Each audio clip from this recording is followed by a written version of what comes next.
अपराधी के मोहर लगाई ले ले, माई बाबू के इज्जत डुबाई देले। अपराधी के मोहर लगाई ले ले, माई बाबू के इज्जत डुबाई देले। बोटी बोटी काट के, बोटी बोटी काट के हरले डरमवा रे हो।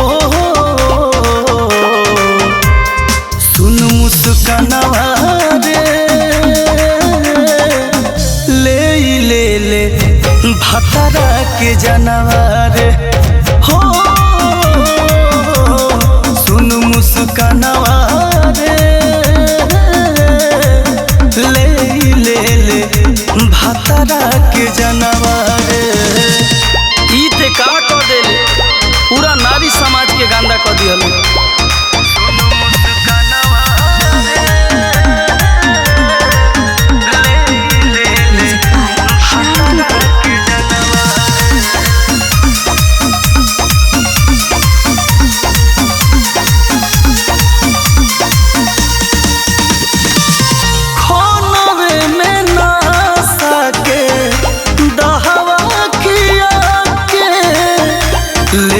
हलू जान भतर के यार के बोला के, जा हताश से बढ़ के बना रहे रे।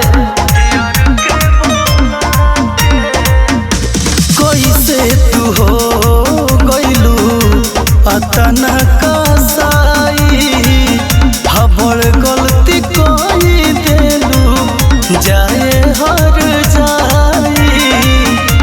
नारी समझ के कहलू, नारी समझ के कोई दिहलू बदनमवा रे हो।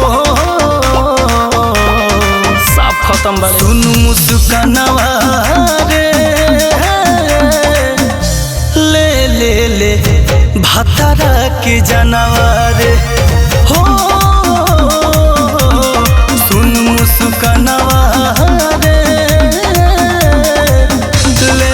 ले ले भतरा के जानवर।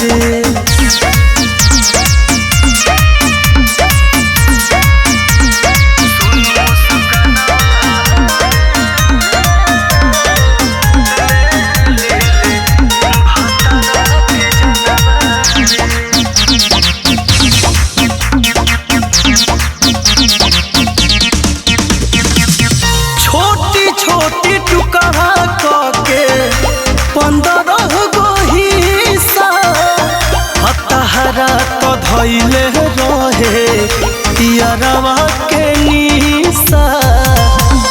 जोरे तोरा दाया ना आइला तनिको, सामने भेटइबे तो जूता से मारो। सुनी के न्यूज सगरो मचल हाहाकार हो, देखी के डराम सबके डरे परिवार हो।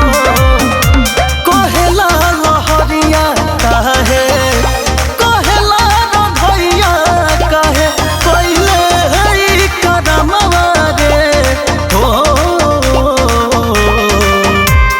सुन मुस्कानवा रे, ले ले ले भतरा के जानवर।